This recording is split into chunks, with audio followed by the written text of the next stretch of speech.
Now think about this. The president today going to collapse the Department of Education. That, whether you support it or not, is a big move. I was on the phone yesterday with Zelensky, the day before with Vladimir Putin. By the way, he's also trying to have a major meeting with energy sources to try to amp what's going on with our energy production. First time in 4 years, people have gone to the White House from natural gas and oil companies in order to meet to talk about moving forward. All this leads to one thing. This is the president of the United States on hyperspeed to accomplish a myriad of things. And you wonder how the American people are receiving some of the things he's doing at the speed in which he's executing. According to this poll, there's a lot to be happy about if you're a Republican. Yeah, Hazel, what are these poll numbers we got? So look at that. It says, Lawrence, that out of all voters that Fox News polled, 49% approve of Donald Trump. That matches his high from April of 2020. And the high marks are among women and black voters and voters under the age of 30. Look at the Republican number. 92% of Republicans approve. And about 4 in 10 independents. Here's what's going on, though. Take a look at, we've got a great graphic if you're a Republican in Congress, because they are now at an all-time high. Now, they have Republican congressional members of Congress have a 43% approval. And as you can see, back in 2013, it was 20%. So it has doubled.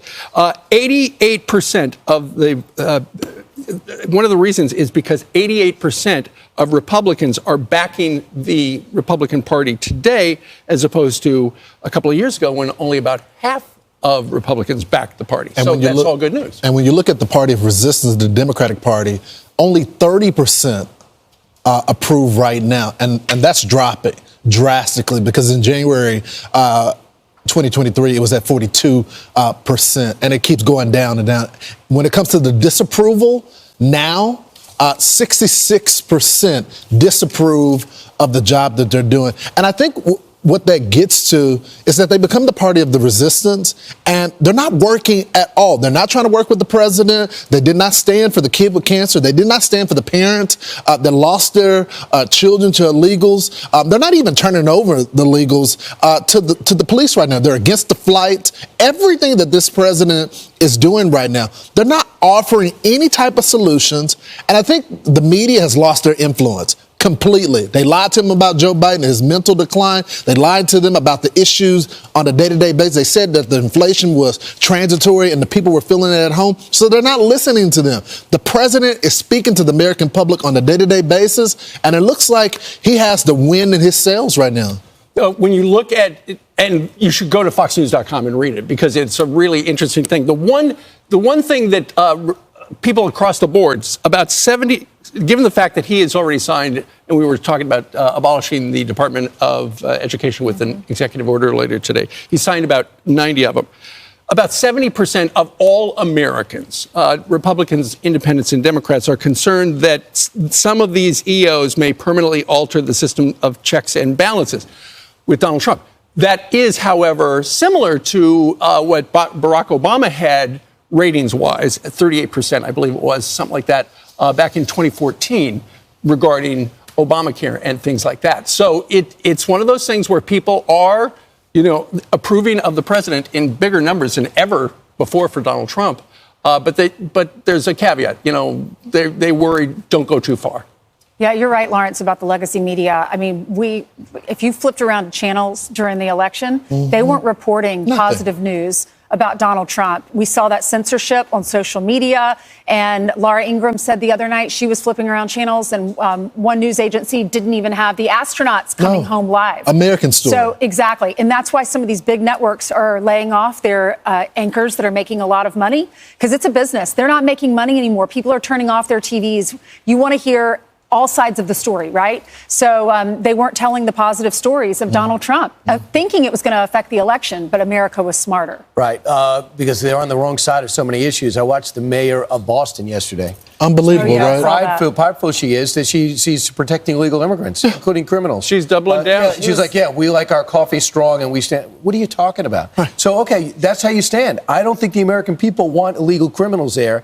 So now it's really judge fair. The only people standing in the president's way are these judges, and they're handpicked liberal judges who are going on party lines. They're activists, and the president is not overreacting. I got to give him credit. I watch him sitting with Laura Ingraham, and they're talking about all these cases that are not going his way or on pause. He goes, we're going to work our way through it. Where 4 years ago, it was this he would guy go after him. And he's never said, I'm going to ignore the judge order, the court order. They're like begging him to. And he's like, not going to. We're going to work our way through the system. Because they are we have three co-equal branches of government. And so he's going to let it play out. I'm Steve Ducey. I'm Brian Kilmeade. And I'm Ainsley Earhart. And click here to subscribe to the Fox News YouTube page to catch our hottest interviews and most compelling analysis. Right about 10:30 in New York on a Thursday morning, crackdown against hate continues. Federal immigration agents arresting a researcher at Georgetown University, accusing him of having close connections to the Iranian-backed terror group Hamas. Where this case goes, we wait to see. Mark Meredith has got it there live in Washington, D.C. Good morning, Mark. Bill, good morning to you. This story breaking overnight. The Trump administration accusing a Georgetown University researcher of spreading propaganda with Hamas and having ties to a suspected terrorist. The university tells Fox he doesn't know about any illegal activity, and lawyers for the man say he's being unfairly punished. Badar Khan Suri is an Indian national and a postdoctoral fellow at Georgetown School of Service. He is in the United States on a student visa. Reports say he was arrested Monday in Roslyn, Virginia. We checked overnight. It shows him now being held at an ICE detention facility in Louisiana. A spokesperson for the Department of Homeland Security says Syria has close connections to a known or suspected terrorist who's a senior advisor to Hamas. Secretary Rubio issued a determination this month that his activities and presence in the U.S. rendered him deportable. Now, the university says Suri is studying peace building in Iraq and Afghanistan and that it's closely watching what's happening. They sent us a statement overnight saying we support our community members' rights to free and open inquiry, deliberation, and debate, even if the underlying ideas may be difficult, controversial, or objectionable. We expect the legal system to adjudicate this case fairly. Federal officials are ramping up arrest and detention of some foreign students in the U.S. who the government argues are violating their terms of their student visas. Suri's arrest is notable because we've seen that crackdown at other universities, Columbia getting a lot of attention, Bill, and that student also still in federal custody, also in Louisiana. All right, Mark, Bill. let us know how it goes. Thank you, sir. Mark Meredith in Washington, D.C. I'm Steve Ducey. I'm Brian Kilmeade. And I'm Ainsley Earhart. And click here to subscribe to the Fox News YouTube page to catch our hottest interviews and most compelling analysis.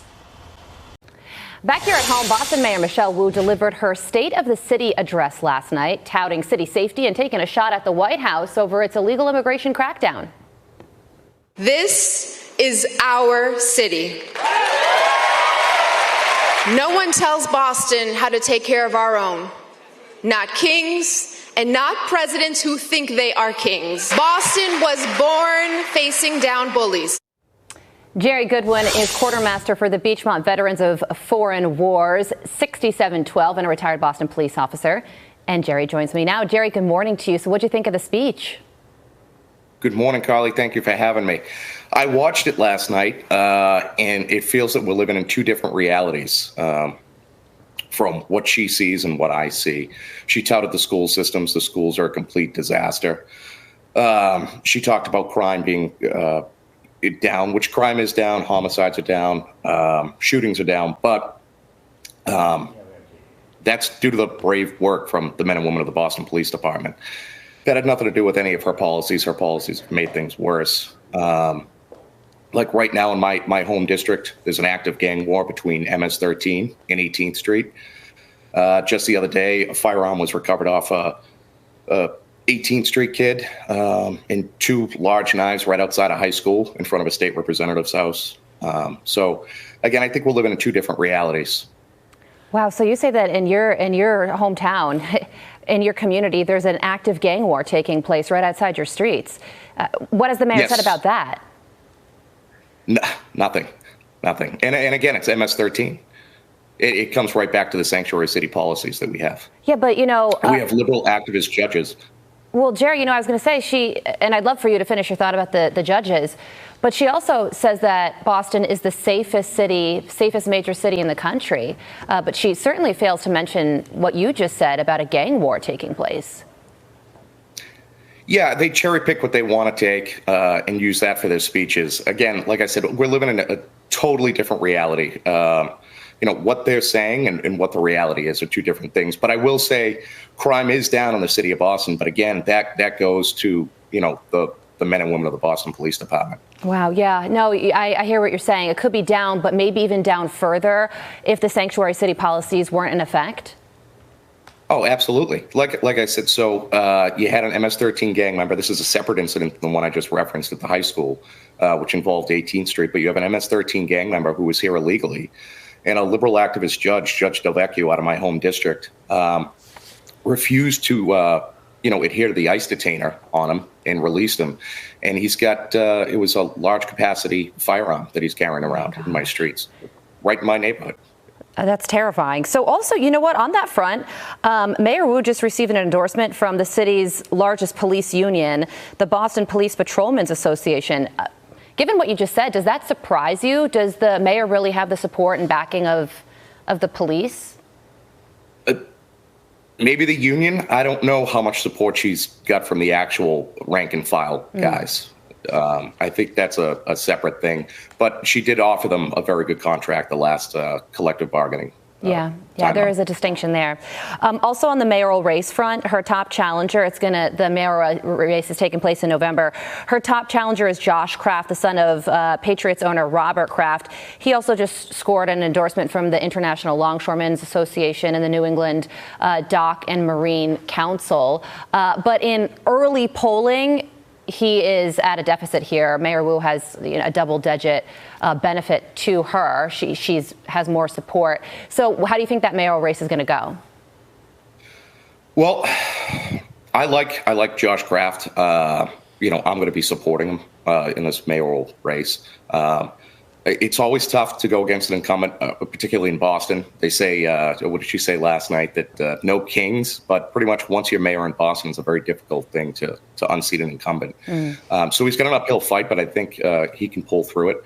In the Longshoremen's Union, that's a big one. And I'm a little partial to them. My grandmother was the first female longshoreman in the history of the country. So, but it's definitely a huge endorsement.